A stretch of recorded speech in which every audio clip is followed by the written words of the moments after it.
Olha só, a política brasileira nunca deixa de nos surpreender, não é mesmo? E a história que vamos desvendar hoje é daquelas que fazem a gente coçar a cabeça e pensar. Mas o que aconteceu de verdade? Estamos falando sobre o ex-presidente Jair Bolsonaro e um incidente que gerou muito burburinho, a tornozeleira eletrônica. Mais especificamente, a versão da deputada federal Bia Kicis sobre o que realmente se passou. Para contextualizar, você sabe que Bolsonaro tem enfrentado uma série de desafios jurídicos, culminando com a prisão preventiva determinada pelo ministro Alexandre de Moraes, do Supremo Tribunal Federal, no último sábado, dia 22. Essa prisão veio com uma justificativa bem específica: a suspeita de que ele teria tentado romper a tornozeleira eletrônica, o que para a justiça configuraria um risco de fuga. Mas será que foi isso mesmo? É aí que a coisa fica interessante. A deputada Bia Kicis, do PL do Distrito Federal, veio a público com um vídeo nas redes sociais para desmentir essa narrativa. Segundo ela, a história não é bem assim.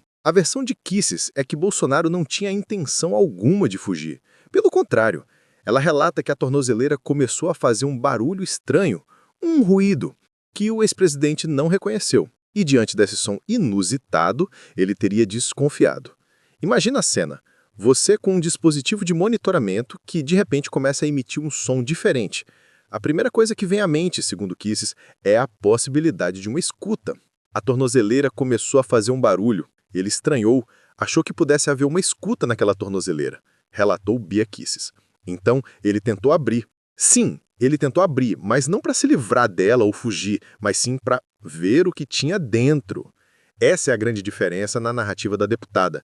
Ela fez questão de rejeitar categoricamente a tese de que esse gesto seria uma tentativa de fuga, algo que, como sabemos, foi um dos pontos-chave no despacho de Moraes para justificar a prisão preventiva. Kicis argumentou que, se a intenção fosse fugir, ele simplesmente teria cortado a pulseira, afinal não é de ferro. Mas não, ele queria abrir para inspecionar. Ela ainda adicionou um ponto crucial: Bolsonaro estaria sob efeito de remédios fortíssimos, abalado não só fisicamente, mas também emocionalmente.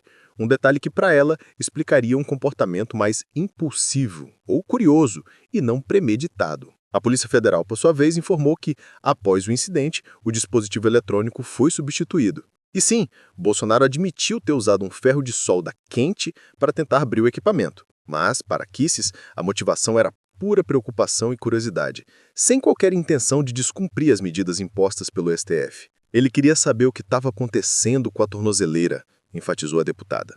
Mas a história não para por aí. Bia Kicis também levantou uma suspeita importante sobre a data da prisão. Vamos mergulhar mais fundo nesse tema agora e descobrir o que há mais nesse cenário complexo. Ela questionou o fato de o pedido da Procuradoria-Geral da República ter sido protocolado no dia 21, mas o ministro Alexandre de Moraes ter esperado até o dia 22 para determinar a detenção. E por que o dia 22 seria tão relevante? É o número do partido de Bolsonaro, o PL. Para Kicis, essa não foi uma coincidência. É mais uma maneira do Alexandre sarcástico como é, sádico como é, querer que a prisão saísse no dia 22, que é o número do partido do Bolsonaro. Destacou a parlamentar em um tom que mostra a tensão política por trás de cada movimento. Do outro lado, temos a decisão do ministro Alexandre de Moraes, que fundamentou a prisão preventiva de Bolsonaro em uma série de elementos, que, para ele, evidenciam um risco concreto de fuga. O episódio da tornozeleira eletrônica é central, registrado às 0h08 da madrugada de sábado, justamente quando apoiadores faziam uma vigília em frente ao condomínio onde ele cumpria as medidas judiciais. Essa coincidência de tempo foi um fator crucial. Moraes também citou em sua decisão que alguns aliados de Bolsonaro já deixaram o país de forma irregular, em casos que estão sob investigação da Polícia Federal. E mais, a proximidade da residência do ex-presidente com representações diplomáticas estrangeiras, o que, na avaliação do ministro, aumentaria o potencial de uma evasão. Ou seja, para o STF, havia um cenário de risco bem delineado. É importante ressaltar que essa prisão não está vinculada à condenação de 27 anos e 3 meses de prisão imposta pela primeira turma do STF no processo sobre a suposta tentativa de golpe. Essa pena só será executada após o trânsito em julgado, quando não houver mais possibilidade de recurso. Desde agosto, Bolsonaro cumpria a prisão domiciliar, decretada pelo próprio Moraes em outro inquérito no qual era investigado por coação. Um procedimento que também envolvia seu filho, Eduardo Bolsonaro, que atualmente reside nos Estados Unidos. O ex-presidente, nesse caso específico, não chegou a ser denunciado. A Procuradoria-Geral da República, chefiada por Paulo Gonet, concordou com o pedido de prisão apresentado pela Polícia Federal, afirmando que, diante da urgência e gravidade dos novos fatos apresentados, a Procuradoria-Geral da República não se opõe à providência indicada pela autoridade policial. E qual foi o gatilho para o pedido da PF? A vigília organizada pelo senador Flávio Bolsonaro, que convocou apoiadores para rezar pela saúde do pai. Para a Polícia Federal, esse movimento poderia servir como uma cortina de fumaça para uma eventual fuga. Então, temos duas narrativas bem distintas. De um lado, a defesa que aponta curiosidade e desconfiança diante de um barulho estranho. Do outro, a justiça que vê um risco iminente de fuga baseado em uma série de indícios e no histórico de aliados.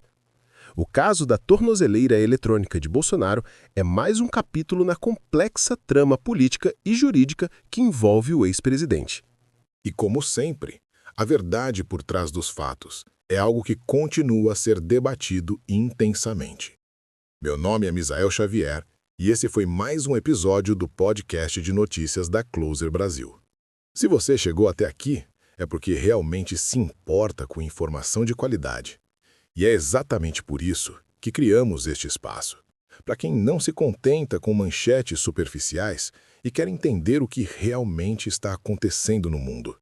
Aqui na Closer Brasil, nossa missão vai muito além de apenas informar.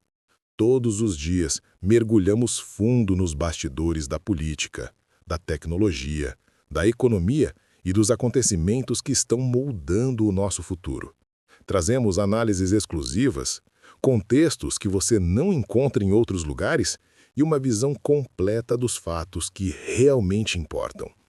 Se você acredita que estar bem informado é fundamental para tomar melhores decisões e entender o mundo ao seu redor, este é o seu lugar.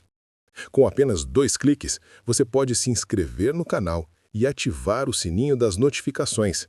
Assim você nunca mais perde nossas análises profundas e fica sempre um passo à frente. Não deixe que as informações mais importantes passem despercebidas. Clique agora no botão de inscrever-se, ative as notificações e vem fazer parte da nossa comunidade de pessoas que, assim como você, querem decifrar o impacto real das notícias no futuro que estamos construindo juntos. Nos vemos no próximo episódio.